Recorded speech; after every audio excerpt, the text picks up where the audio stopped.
दिलाच बातमी राहुल गांधींच्या पुणे दौऱ्याची। काँग्रेसचे नेते राहुल गांधी आणि विरोधी पक्षनेते राहुल गांधी आज पुण्यामध्ये दाखल होत आहेत। थोड्याच वेळापूर्वी राहुल गांधींचं पुणे विमानतळावरती स्वागत सुद्धा झालं। आता त्यांच्या बहुचर्चित छात्रों की गूंज या कार्यक्रमाकडे सध्या सर्वांचंच लक्ष लागलंय।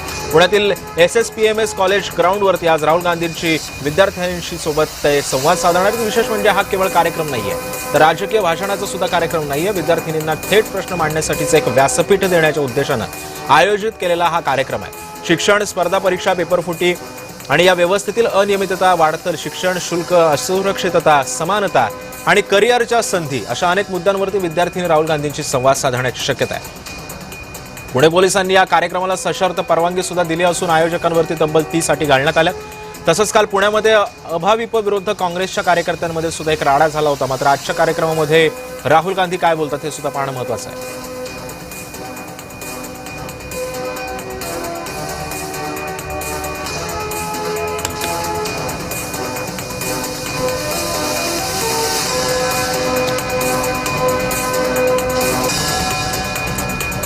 आणि या सगळ्या संदर्भामध्ये पुणे भाजपचे नेते अमोल कविटकर सध्या आपल्यासोबत आहे। अमोलजी, स्वागत आहे तुमचं जय महाराष्ट्रमध्ये। मला सांगा, आज राहुल गांधींचा पुणे दौरा आहे। राहुल गांधी यांच्या दौऱ्याचा वाद नेमका सुरू कोणी केला, काय वाटतंय? वाद सुरू कोणी केला हे सगळ्यांना माहिती आहे। मुख्य मुद्दा हा होता की ज्या विद्यार्थ्यांनी एका वाहिनीशी बातचीत करताना तिला काही दावे केले होते, मात्र तिने नंतर स्पष्ट केलं की हा दावा मी का केला होता, तर मला काँग्रेसच्या कार्यकर्त्यांनी सांगितलं आणि संबंधित चॅनलनी सुद्धा काही दबाव आणला असं तिचं म्हणणं आहे आणि मला मॅनिप्युलेट केलं गेलं। तर ही सगळी स्पष्ट बाजू असताना त्या विद्यार्थिनीच्या बाबतीत जो काही गोंधळ झाला, त्या गोंधळाला केवळ काँग्रेसचे ज्येष्ठ नेते जबाबदार आहेत। रात्री उशिरा कॉलेजच्या हॉस्टेलवर जाणं या नेत्यांना शोभतं का? आणि याच नेत्यांच्या समोर या विद्यार्थ्यांना मारहाण झाली, पोलिसांसमोर मारहाण झाली। हे असे नेते आहेत ज्यांनी राज्याचं नेतृत्व केलंय, जे राज्याचं नेतृत्व करतायत। अशा लोकांसमोर ही मारहाण झाली, हे अत्यंत निषेधार्ह आहे। विद्यार्थी त्यांची बाजू मांडत होतात, विद्यार्थी त्यांची भूमिका मांडत होते।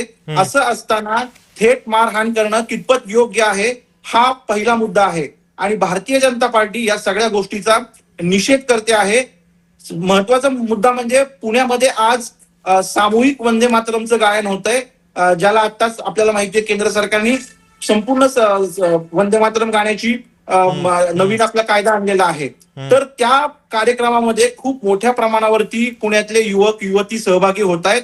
त्यामुळे काँग्रेसच्या पायाखालची वाळू सरकली होती आणि त्यामुळेच अशा प्रकारे या कार्यक्रमाचं लक्ष वेधण्यासाठी जाणीवपूर्वक हा डाव काँग्रेसच्या नेत्यांनी आखला आणि अशा प्रकारचा राडा घडवला, जेणेकरून यांच्याच कार्यकर्त्यांनी मारला आणि हे स्वतः म्हणतात की आम्हाला मारलंय, म्हणजे आपणच तोंड जोडून घ्यायचं आणि मारलंय असं अशा प्रकारचा आव काँग्रेसचे लोक आता आणताना आपल्याला पाहायला मिळत आहेत। मात्र पुणेकर सुज्ञ आहेत, पुणेकरांना नेमकं माहिती आहे काय आहे की हा कार्यक्रम विद्यार्थिनींसाठी अजिबात नाही।